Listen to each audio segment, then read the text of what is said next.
Welcome to Trust AI Partners, where we dive into the cutting edge of tech innovation. Each episode, we explore how AI automation is reshaping today's industries and what that means for your business. If you want an inside look at the real world innovation and how you can get ahead, you're in the right place. I'm your host, Jim Hoover, and joining us today is Juan Valerio, CEO at Mi Costinita. With a background in accounting, finance, and business leadership, Juan is known for championing authenticity and family values in the food industry. I'm excited to learn how your journey, especially building a culturally rich business rooted in teamwork and community, has shaped your approach to innovation and growth. Could you tell us a little bit about your journey and what first inspired you to enter this industry? Yeah, of course. First off, Jim, I guess I appreciate you even having me out here, right?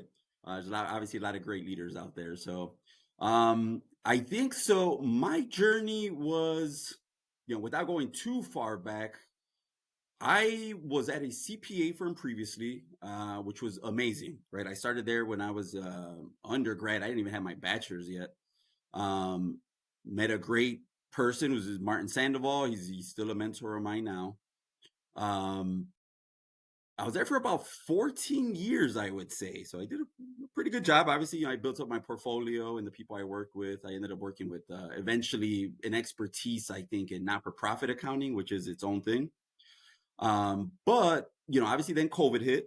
I consider myself a little bit of a COVID casualty, more in the sense that for in the accounting world, the work actually increased substantially during COVID, which was a blessing because a lot of people were losing their jobs. But it got to a point where it was all I was doing, right? I had at that point 3 children, and I remember it to this day. It's like we were in Cancun, they were playing in the sand in front of me, ocean is in front of me, and it's like I was looking past them, only thinking about what I had to do when I got back to the room, what I had to do the next day in the morning before I had fun with them. And I think it was at that point where I was like, okay, I think it might be time for a little bit of a change, right? Which was difficult. We talked about it a little bit earlier. It was maybe time to kind of get out of my comfort zone and to maybe spread my wings a little bit. So my in-laws actually happened to be the owners of Mi Costinita. Been married to my wife for about 15 years now. As after we got married, they would ask me every now and then if I was interested to join. I always wanted to do my own thing. I didn't want to kind of build my name off of what my in-laws have done, which ended up working out well, right? I was able to build my skill set. But when that time came, I did tell my wife, I think it was time to speak with my in-laws. I was ready for the change. They were open to it. I jumped on as the CFO. But what ended up quickly happening is, and I kid you not, probably within the first 2 weeks, it started to quickly evolve into like, okay, I thought I was just going to be doing numbers, but now it's like they wanted HR background. I had to help with some IT stuff, the operation stuff. And it's good in a way because I think my personality, I'm just kind of the type that knows I have to be involved in a bunch of things. I'm very talkative, as you can maybe see now. And in October of last year, my father-in-law did sit me down and he said, "Hey, look, I see what you're doing and the way you're involved, and I love the way you work and the way you respond to people, the way people respond to you. I think I'd like to, promote you to the CEO position." So, it's like here I am now. It's been successful, thankfully. Um, Now it's a lot of pressure to say the least when your in-laws are the owners of the business and they're the ones you're reporting to. Are they still involved today? They are. Yeah, they're still there. Yeah. Realistically, they're never going to retire. My father-in-law's been saying he was going to retire for the last 12 years, and we're still waiting on it. And so tell me, what's one thing about your team that you're most proud of right now? I think the with my team, it's really more the way we've kind of built the teamwork aspect. So when I started, it was quickly apparent to me like we were operating in silos, and that's not just in our Illinois facility. So we do have another 7 distribution centers, right? Indiana, Michigan, Minnesota, Texas, Arkansas, Georgia, and North Carolina. And what ended up happening, and I saw it rather quickly, is they were operating like they were their own business almost. They were just kind of out there, right? So what I wanted to do first, I started with my direct reports. Is I sat them down and said, "Why don't you tell me something you don't like about Mi Costinita?" And with all of them, it was pretty much, it's like, look, we feel like we're all doing our own thing. No one's ever trying to teach us to be better. What are some different things we can do to expand? So that was really my goal when I started. It's like, okay, let me make everybody feel like now there's just more communication, first off. And then two, actually teach people other skill sets, right? Like I think there was a fear of, if you teach somebody what you can do, they were going to steal your job, which I'm like, that's never going to happen. I always tell people, if it's that easy for someone to come in and steal your job, that means you're not good at your job, right? And eventually, like, people got it, right, and they would feel that we were taking time out and teaching them, and they were learning, and then that became infectious. Then they started to do it with everybody else, right? So it's like, that was something I think that realistically has allowed us to grow at the pace that we're growing at now. There's just more communication. Yeah, yeah. In my prior life, uh, I always paid special attention to the people that wanted to take my job because, that reflects a lot on their character and their drive and their ambition and their motivation. And imagine if every employee in a company or in an organization had that desire and ambition to move up, to grow the business, how much stronger that business and that team would be as a whole. So I couldn't agree more. Yeah, Uh, that is exactly right. and so let's look under the hood at the business and the industry as a whole. If I met you in an elevator and asked what your business is focused on right now, what would you say? Say our business is focused on getting you quality ingredients when you need them. Now, the reason I throw in when you need them is because our method of sales is slightly different. So we do DSD sales, right? It's like direct store delivery. So what would happen? Let's say I go to Jim Store. Jim LLC is one of our customers. We go to Jim Store. We walk up to the display you've assigned us. Jim needs X, Y, and Z. Our guys go to their truck, which is parked right outside, and they fulfill your order immediately. Some people, what they do is, Juan might come in the Jim Store. I take an order. I send it back to my warehouse. Somebody comes in the next day to fulfill it for you. The benefit of us, it's like, Jim wants to sell it right now. Jim doesn't want to sell it tomorrow, right? There's a benefit in that. So that's always why I like to tell people, like, we can get it for you right now, not tomorrow. Interesting. Mhm. And what's the biggest? So when you talk about the quality of those ingredients, what's the biggest challenge within that objective? It's rotation of the product. So we're very dependent on our salespeople. So the salesperson has to always walk up to their display before they even take an order and rotate all of the product. Anything that's at the back, they have to pull it forward, because you got to make sure that, and the oldest stuff is selling. You don't want it to sit there. Or if it's just like, what, this just really didn't sell, we do take it out of the display and we issue a credit to the store. Because realistically, the presentation is everything, right? Our salesman is a representation of the brand, but then we are a representation of our customer. So if the customer is like, if somebody buys a let's say, argument, take an expired product, they're going to go back to the store. They're not going to call Mi Hmm. Costinita right away. So one, the store like kind of burned itself. Then the store has to call us, and then that becomes a whole nother issue, right? So that by far is the hardest part of the position, because we have a ton of items. I mean, it's like 800 SKUs, which you can imagine, Hmm. just to rotate those is ridiculous. And so, what's the biggest pain point you're facing as you look to grow? Uh, People, finding quality people that want to do the work. I do have a lot of respect for our salespeople. It's a hard job, especially because of the way we sell, right? When it's extra hot, they're out there. When it's extra cold, they're out there, right? They got to be going back and forth to their truck. And some of them, because of the distance of the routes, they have to stay away from home maybe 3 to 4 times a week. That realistically, not everybody's cut out for that, right? And I understand, because it comes with some sacrifices, right? You're losing family time. Maybe you have your spouse, you just got married. We make sure they're compensated well for it, but we're starting to see that, let's say, Gen Z as an example, they have less of an appetite for doing that, right? And money isn't a big driver for them either, which we're trying to be conscious of that too. How many salespeople do you have currently, Juan? We have about 70 actual salespeople, and then some of them have their helpers. Let's say we're at like 120. And what's the team size in total? In total, we have 240 employees. 40. And what are the geographical limitations for the territory that you service? We go probably as high northeast as maybe about Maryland, as far, let's say, southeast, maybe a little bit below Georgia, and then as far west as Wyoming. So from Wyoming, just think of a line straight down. We haven't really attacked all that space that's out there right now. But I think what limits us is, one, the people. You got to find people to do these routes. And then two is distances, right? The Department of Transportation is like, you can't drive that long. So great example I always give people, we have our warehouse in Houston, Texas. And out of Houston, we service Amarillo. That's like almost an 8-hour drive just to get to Amarillo, right? So that kind of complicates things a little bit sometimes.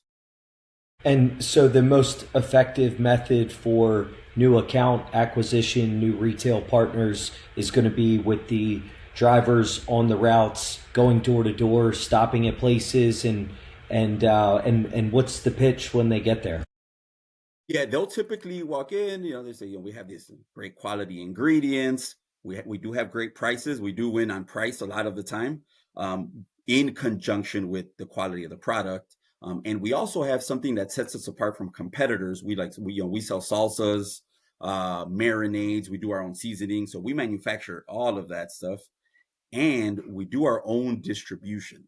That's been a really big thing for people. It's like, because if you sell to a distributor, you start to lose control of your brand in a way, and you can't really exert force in somebody that's like, hey, Jim, you're not rotating this product the way I like to.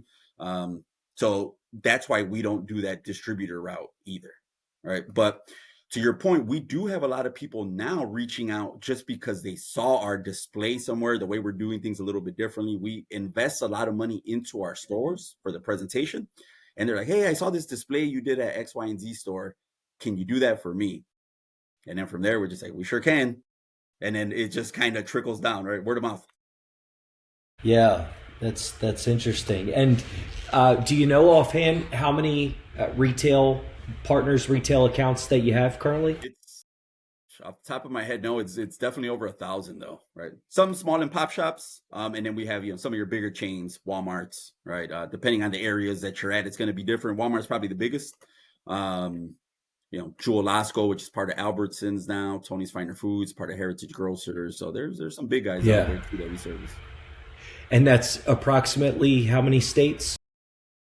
We are currently selling in about 26 states. 26 states. Okay, great.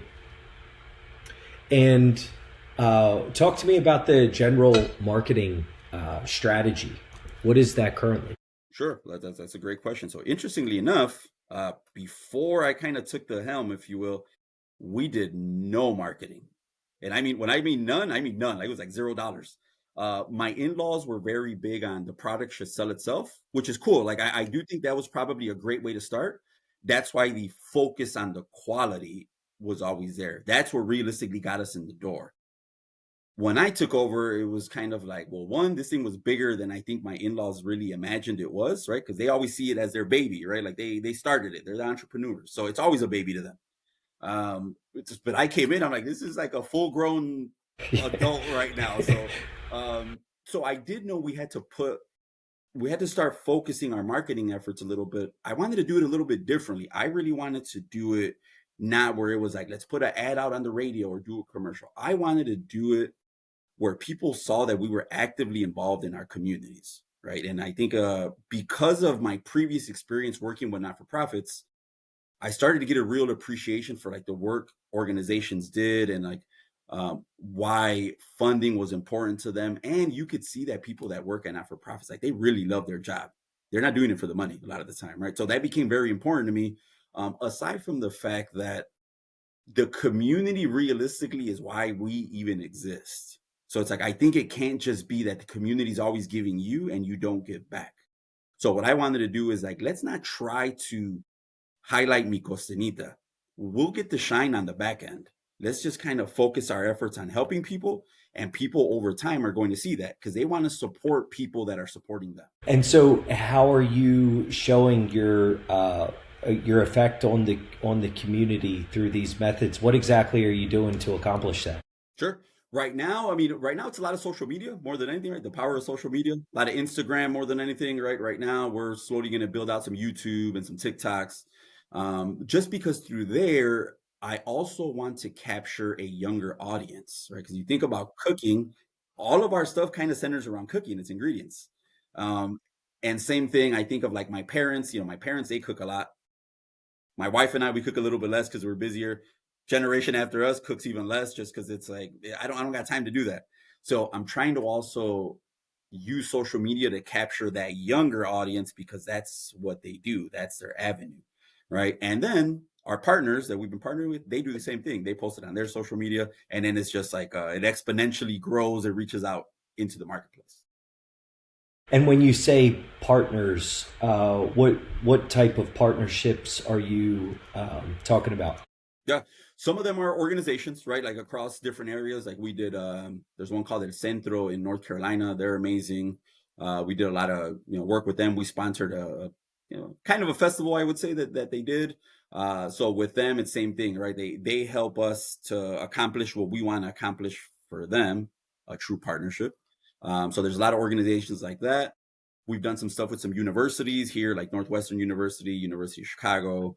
And then, we've done some stuff with like our stores, right? So with the stores, especially, I think it's important because the store also has to understand the retailer that we are also there to support them and to drive business to them. Because then that also benefits us because if they're buying from them, then they got to buy Yeah, more from us, right? So yeah. it does have to be very on purpose who we're working with. And I am a true believer in the term partnership, right? Like it does have to be you give a little and I give a little, everybody wins. Yeah, that makes sense. So if I understand you correctly, Juan, with these partnerships and the social media content is for the primarily for brand advertisement. And could you give some examples of how you're able to spark engagement with that content? What type of content is getting the most engagement? Interesting enough, the one that I've seen that gets the most engagement is when I'm talking into the camera. So it's like I'm at these events like with my team. And then we're like, oh, let's talk about a little bit of where we're at and why you decided to support this great cause. And I think sometimes people need to see it, like put a face to the company. That just so ended up happening to be me at this point. Um, and I think people just love to understand why you decided to partner with somebody and Mhm. why is it important to you? How are you doing it? Um, that by far has been the biggest thing. And then what happens is we have had a lot of people start to reach out because of what they see. Some of it is going to be, of course, like, hey, I saw you sponsor Jim. Can you sponsor me as well? Of course, that's going to Mhm. happen. But some of it has been stores that reach out and just like, hey, I see that you're doing some great work. Maybe let's talk about how you can partner with our charitable foundation as part of that company. And then they start to give us like a little bit more space at their stores because they see that we're doing something different than what our competitors would typically be doing. Right. Yeah. That's realistically what I'm trying to do is I don't want to treat Mi Costanita like we're just somebody who stops at your store and fulfills an order and that's the last you hear of us. I don't Mhm. think that doesn't differentiate us from anybody.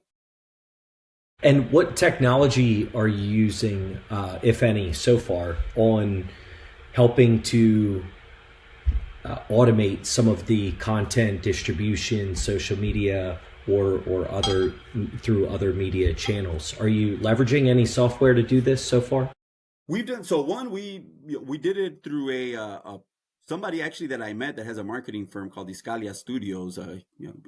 Epi, who's our guy. I mean, he's done a great job. He's the one that would probably speak more to a lot of the stuff he's doing. But I do know he's been really good about using some AI, right, where necessary, just to make some of the content a little bit easier.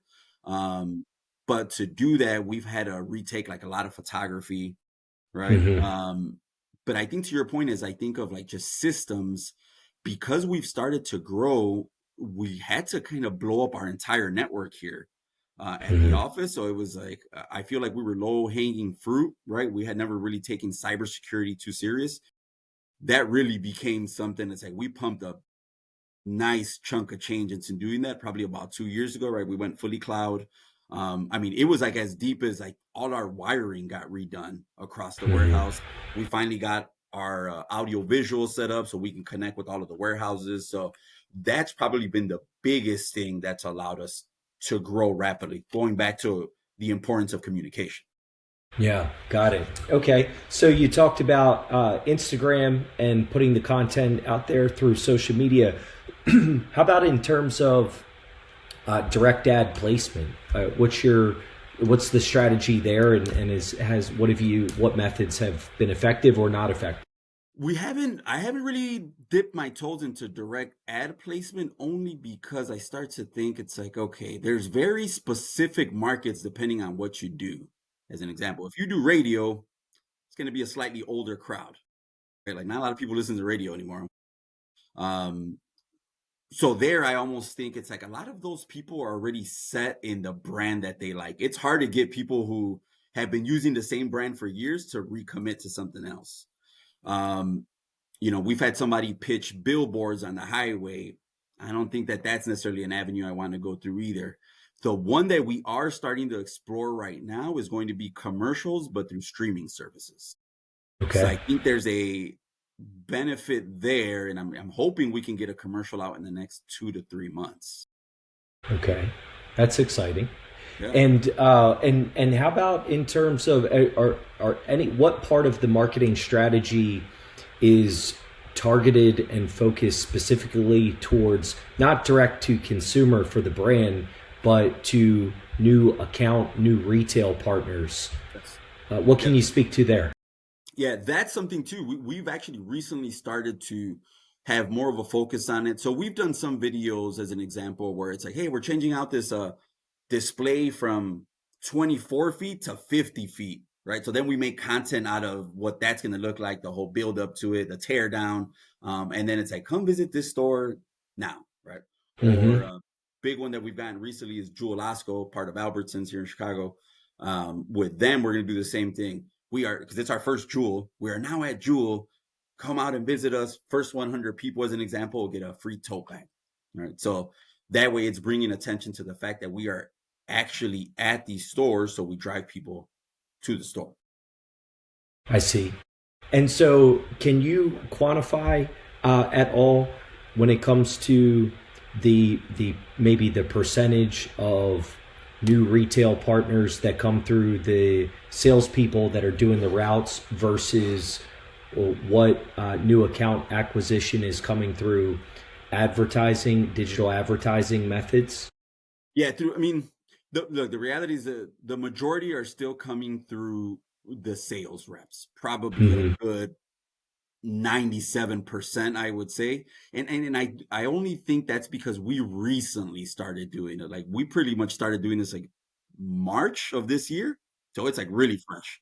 Right. So I do think that's going to be long term, right? Maybe 2 to 5 years to really start to see the pickup, right? But I do think because these stores are seeing it, they want to be engaged with somebody who's doing things a little bit differently than what our Yeah. direct competitors do. Yeah. And so, if you have a vision to expand the footprint, the service territory, the new account partnerships throughout the country, then, and I put myself in your shoes, obviously the physical limitations around the drivers and the routes only go so far to be able to expand that footprint. Going back to the drive times that you were talking about earlier, the only way to really capture those additional accounts throughout the country is going to be through leveraging media and advertising, and being able to create some sort of system that's going to put you in front of decision makers that are going to make the decision to either, one, know about your brand in the first place, like, did I know you exist? Yep. Two, why are you different, right? And three, what value can your product bring, your brand bring to my store, that sort of a thing. But without that initial catalyst where somebody knows about you, so sort of nothing, no growth or expansion takes place unless it's natural or organic. Yeah, no, Am I thinking about this correctly? No, no, I Okay. completely agree. And even then, to your point, it's like, yes, there's for the stores as well, but also from an employee perspective, going back to like that's becoming more of a challenge as well. I do think for like Gen Z, let's say they are, and I give kudos to them, they're very purposeful about who they decide to work with or work for.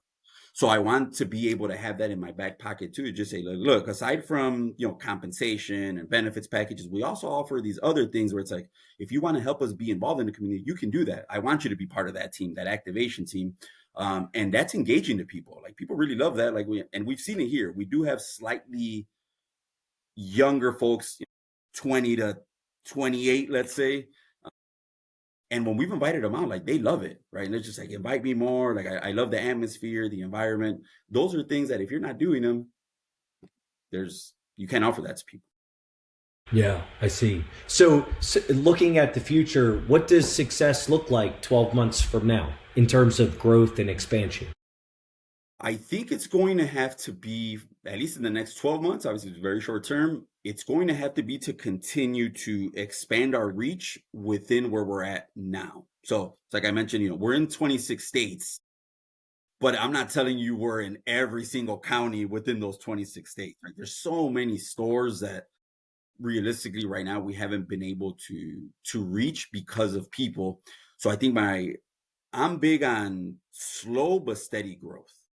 Hmm. So I want to kind of set the groundwork to be able to let's just expand to what we got now, make sure we're at 100%, and then we slowly start to go westward. So, in other words, there's plenty of opportunity within that footprint. And if we drill down on that ideal partnership profile, what does that key account, that ideal customer account look like? What does the profile look like? I think it has to be somebody that just kind of allows us to do what we do. And why do I say that? So sometimes as an example, what we've been trying to do a lot of recently, it's like, hey, let me pump some money into your store and create like a custom display for you. They're not cheap, first off. But it's like, I don't want you to pay me for it. We will take on all the costs. Let me do that for you because I do know there's a benefit to if Jim walks into the store and he's like, man, this is a nice display. Even if you walk up and you don't buy at that moment, you're hooked already. The second time you Hmm. walk in, you might buy. So we do have some partners that don't allow us to do that. That's okay too. It's like, all right, if you don't want us to do that, then let us just set up the displays the way we know it's attractive to people. So it's like just work with us, right? Don't try to because sometimes we have run into people who are like, no, it's basically this way or the highway. We accommodate that too. But I do feel like sometimes it's to the detriment of a partner if it's like, hey, well, remember we live this space, so like let us try to do what we have seen that works to drive sales for you. And in terms of the type of retail partner that is optimal for your circumstances, are we talking chain stores? Are we talking mom and pop grocery stores? Or can you elaborate on Yeah, that part? yeah. No, I would say the mom and pops honestly are bread and butter. They're usually a little more flexible as well. And I understand on the chain side, right? It's a chain for a reason. There's a lot more rules, a lot more regulations. They have their diagrams. It's like it can't be altered. All the stores got to look the same. So I completely understand that. But that's why typically it's been the mom and pops. But we do have a lot of great chain owners that understand what we're trying to do and they allow us to do it. I see.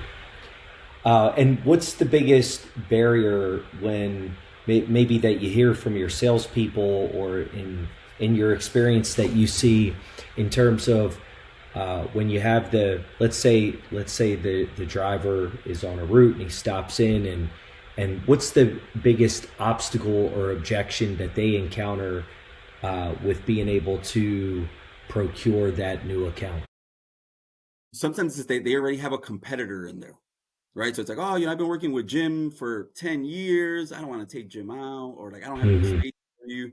A lot of the time, that's the biggest thing is just to like, okay, and that goes back to it's like, how are we different? That's how we have to sell it to them, right? If you have the same dry peppers that this other person does, like, why am I going to give you the opportunity? Right. So a lot of times, like, well, yeah. And what we typically like our guys do is like they literally grab a pack of the dry peppers from them and a dry pepper of ours. I'm like, just look at the quality. You can see it. It's like it's fresher. It's a little bit redder. The price is better. But even then, I understand it, right? It's that fear of change sometimes, especially if you own the store. You're like, well, it's been working for so long. What if I pull the competitor out and I put Mi Costinita in and it doesn't go the way I want it to? So it's just that fear. Yeah. And so when you focus in on or think about the core KPIs that you're paying attention to the most on a weekly or monthly basis in terms of driving the business and growing the business, what metrics are you paying most attention to? What is the current growth rate? And how do you look to sort of if you put that within the success standpoint in 12 months, how much does that grow on a monthly or quarterly basis? Yeah, well, the biggest KPI for sure right now is just margins, right? Because everybody's getting squeezed on the margins. So we've tried to take a slightly different approach in that we know we can absorb some margin hit, and we that's what we decided to do, right? So when the tariffs kicked in, it's like, okay, if we can absorb it, to me, it kind of makes sense only because as like consumers are getting squeezed everywhere, every Hmm. single thing. It's like, all right, now if they got to worry about feeding themselves and being squeezed further, that doesn't look good, I think, for a company, right? So in our case, it's like, okay, if I got to keep monitoring the margin only because like there does come a point where it's like, okay, I can't keep absorbing or it's financially irresponsible. Right. So that's always right now been the biggest thing. Thankfully, the tariff situation has kind of controlled itself a little bit less of an issue. Now it just becomes obviously salaries, some of the other sorts. But in terms of growth, I mean, growth has gone well since I got here. I started here in 2021 through 2024. Like revenue was up like 45%. Right. Okay. So which is Year over pretty, year? yeah, no, like over that span of that whole time. Okay. Yeah. Okay. Which is still I mean, it's a pretty big increase. Now, I'm not saying that all went to the bottom line. Obviously, it comes with a lot of additional costs and additional trucks and salaries, but the revenue has significantly outpaced the expenses. The expenses have gone up, what was it, like 30%, right? So you figure you just pick up the 15, and even there, you know, I think it can't always be let's just earn more and not give back to the staff, right? So it's like the very first year that I was here, I was like, okay, we got to just pay people more. Like that's the reality is that had to happen. So we took on $1 million in extra expense that very first year. There was no additional revenue increase at that point, but I do kind of chalk that up to why we've been able to grow so fast. If you think about it, it's like if you feel that you're being underpaid, you're not going to give it 100%. And it also makes it hard as a leader to, let's say, if it were you, Jim, to say, hey, Jim, you're not doing a great job. If you feel like you're not being paid well, you're probably sitting in the room with me, but you're not listening to me. You're just like, all right, yeah, whatever. I don't care. As opposed to if I know that you're being compensated, well, we can sit down and have an honest conversation. It's like, look, Jim, there's an issue with what you've been doing. I just wanted to call it out. This is also why you get compensated. All I'm asking for you to do is to fix it and kind of keep it moving. People actually have responded really well to that. You know what? You're right. I'll fix it. No worries. And that has helped. So it can't always be focusing on just revenue. Sometimes it's got to be like, okay, let me spend a little bit before I make it back. That's just got to happen. Now, thankfully, Mi Costinita was blessed that we were able to do that. I know not everybody is in that position. Sure. Yeah. And what has the top line percentage of growth looked like over the past 12 months? Over the past 12 months, I think we were at 10%. 10%. Okay. And has that do you foresee that being steady projecting into the next 12 to 24 months?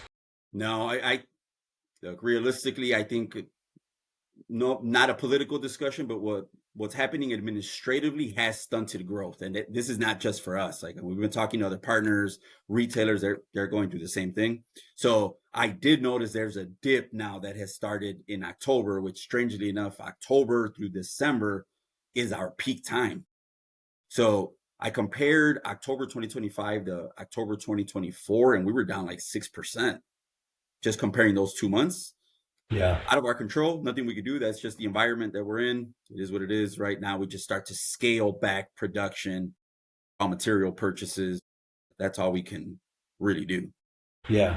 And aside from cost saving methods that are going to make the business more efficient in adapting to the current environment, have you considered other more aggressive tactics in order to combat that other side of the business to be able to keep the growth on track?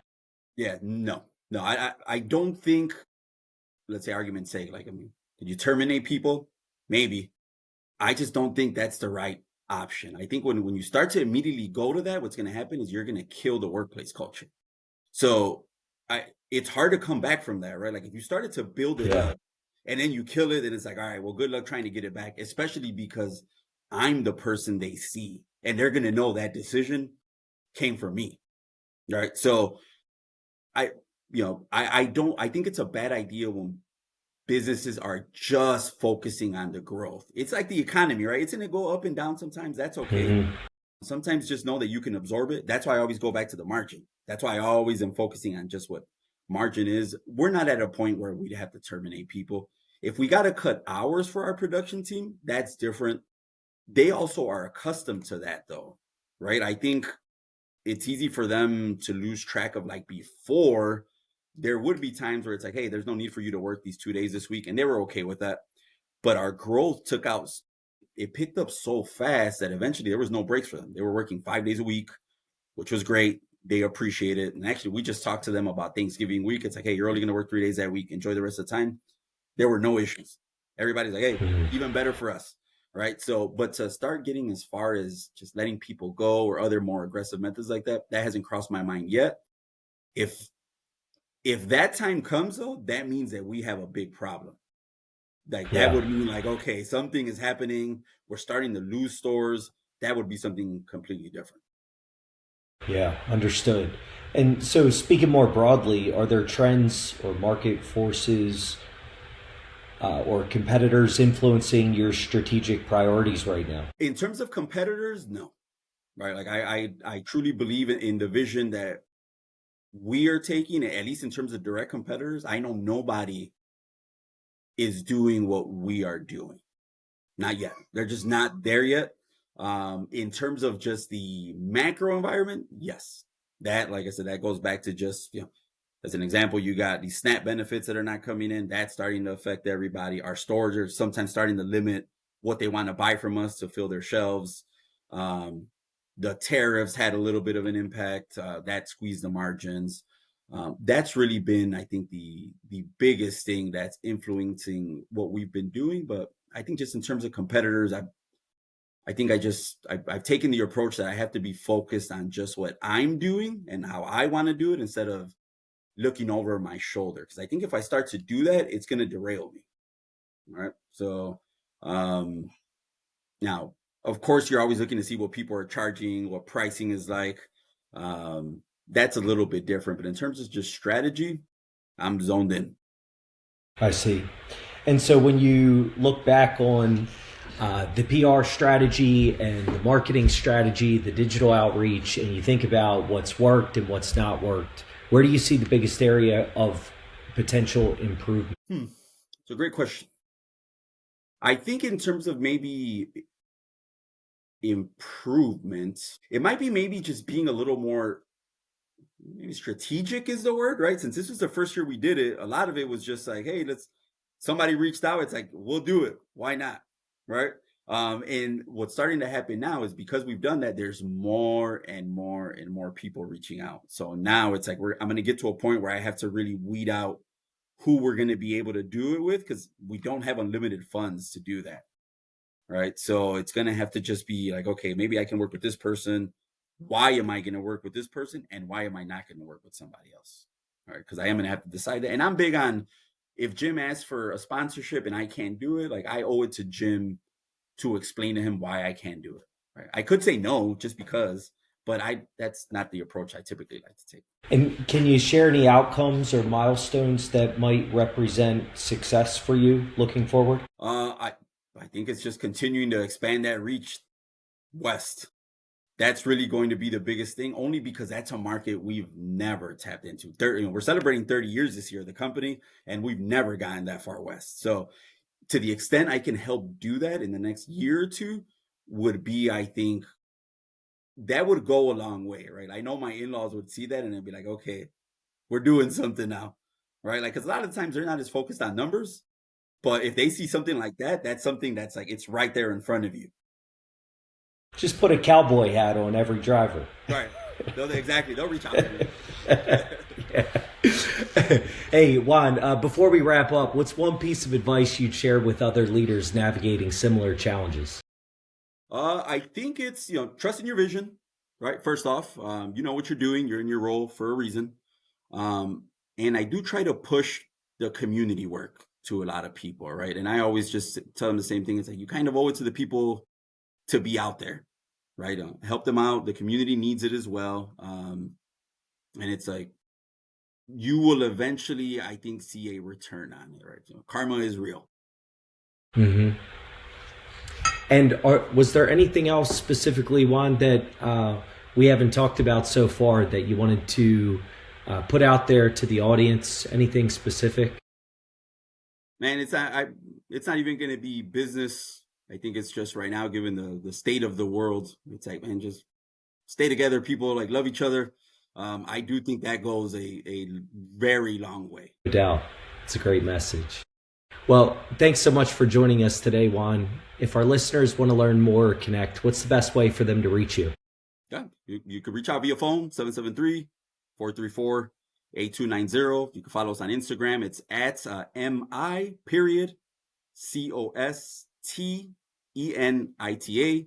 You can follow us on there. Otherwise, visit our website, www.micostinita.com.